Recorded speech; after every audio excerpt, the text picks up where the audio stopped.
तो वहीं हरियाणा के मुख्यमंत्री मनोहर लाल करनाल पहुंचे, जहां उन्होंने मुख्यमंत्री मनोहर लाल ने कर्ण लेक का दौरा किया है। साथ ही पत्रकारों से बातचीत करते हुए कई अहम मुद्दों पर अपनी राय भी दी है। मुख्यमंत्री मनोहर लाल ने अग्निपथ योजना के खिलाफ विरोध कर रहे युवाओं से अपील करते हुए कहा कि युवा अपनी बात शांतिपूर्वक रखें, युवाओं की बात सरकार तक पहुंच रही है। इसके साथ ही मुख्यमंत्री मनोहर लाल ने अग्निपथ योजनाओं को युवाओं के लिए सराहना बताते हुए अवसर बताया है। देखिए, मुख्यमंत्री मनोहर लाल शनिवार को अपने विधानसभा क्षेत्र करनाल पहुंचे, जहां मुख्यमंत्री मनोहर लाल ने कर्ण लेक का दौरा किया।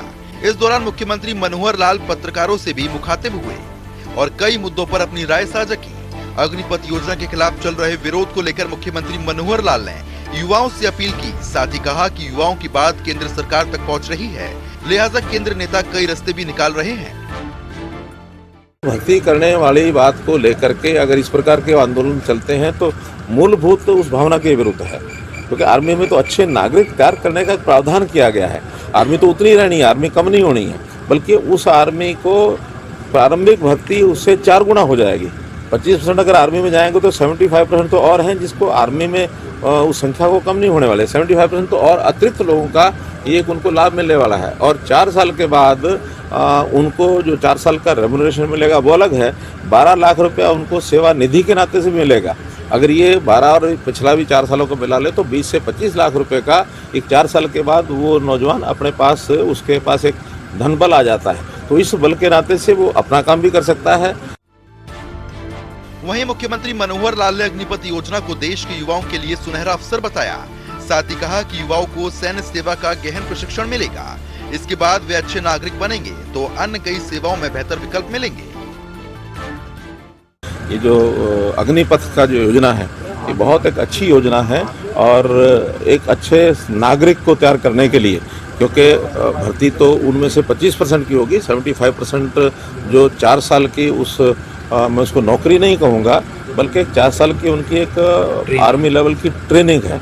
पार्ट ट्रेनिंग का थोड़ा है, 3 साल में वहाँ वो आर्मी की सहायता करेंगे और उसमें से एक अच्छे नागरिक बन करके जब वो आगे बढ़ने के लिए चाहे वो अपना काम करें, प्रदेश की नौकरी में जाएं, केंद्र की नौकरी में जाएं, सब जगह उनको प्राथमिकता मिलेगी। मुख्यमंत्री मनोहर लाल ने कहा कि अग्निवीरों को हरियाणा सरकार भी नौकरियों में प्राथमिकता देगी।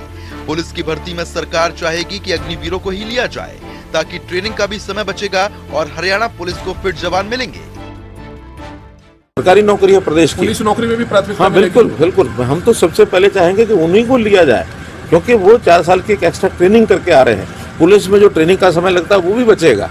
तो इसलिए अल्टीमेटली हर दृष्टि से लाभदायक है, चाहे वो व्यक्तिगत नौजवान के लिए है, चाहे डिपार्टमेंट्स के लिए है, सरकारों के लिए, और नागरिक भी अच्छा नागरिक अगर ये उभर करके आता है तो उसका शारीरिक बल अच्छा होगा, उसका अनुशासन उसमें आएगा, देशभक्ति की भावना आर्मी में 4 साल जाने के बाद उसको आती है, तो एक अच्छे नागरिक के नाते भी बहुत आवश्यक है। सीएम मनोहर लाल ने अग्निपथ के खिलाफ चल रहे विरोध को लेकर युवाओं की हर शंका को दूर करने की कोशिश की। इसके साथ ही मुख्यमंत्री मनोहर लाल ने प्रदेश में भ्रष्टाचार के खिलाफ हो रही कार्रवाई को लेकर कहा कि भ्रष्टाचार बर्दाश्त नहीं होगा। जो भी कर्मचारी या अधिकारी भ्रष्टाचार में संलिप्त मिलेगा, हरियाणा सरकार उसके खिलाफ सख्त कार्रवाई करेगी। जो भी कोई भ्रष्टाचारी इस प्रकार से एम्प्लॉय मिलेगा, किसी को नहीं छोड़ा जाएगा। एक बार उसका हमको तो लिंक चाहिए, सूत्र चाहिए। आप अगर लिंक देंगे हम उसका भी स्वागत करेंगे। इनके साथ आगे जो लोग जुड़े हुए थे उनके नाम अभी तक सामने नहीं आए, आगे गिरफ्तारी नहीं हुई। वही जो चेन बनेगी सबको गिरफ्तार कराएंगे। इसके साथ ही मुख्यमंत्री ने कांग्रेस नेता राहुल गांधी से पूछताछ को लेकर विपक्ष के आरोपों का जवाब दिया और कहा कि जब ईडी प्रधानमंत्री नरेंद्र मोदी को बुलाती है तो दुरुपयोग नहीं होता, और आज राहुल गांधी को बुला रहे हैं तो ये दुरुपयोग हो गया। जब ईडी नरेंद्र मोदी को बुलाती है उस समय तो दुरुपयोग नहीं होता। आज अगर राहुल गांधी को बुलाया जा रहा तो ये दुरुपयोग हो रहा है। ये एक जिसको कहना चाहिए विपक्ष की ओछी जो स्टेटमेंट होती है वो ये होती है। अगर ईडी पूछताछ कर रही है तो उसके पास बेस होगा, आधार होगा, और उस आधार के बाद भी अगर ईडी की पूछताछ में उनको दोषी नहीं, कोई दोष है, दोषी नहीं पाया जाता तो बरी हो जाएंगे। इसलिए पूछताछ किसी भी एजेंसी, स्वतंत्र एजेंसी का अधिकार होता है पूछताछ करने का, वो करेंगे। उनके पास कोई बेस है तभी करेंगे। इसके साथ ही मुख्यमंत्री मनोहर लाल ने अन्य भी कई मुद्दों पर अपनी राय साझा की। मुख्यमंत्री ने कुलदीप बिश्नोई के बीजेपी में शामिल होने के सवाल का जवाब देते हुए कहा कि कुलदीप बिश्नोई पुराने, अनुभवी और समझदार नेता हैं। यदि वे बीजेपी में आना चाहेंगे तो स्वागत करेंगे। जनता टीवी के लिए करनाल से कमरजीत सिंह विर की रिपोर्ट।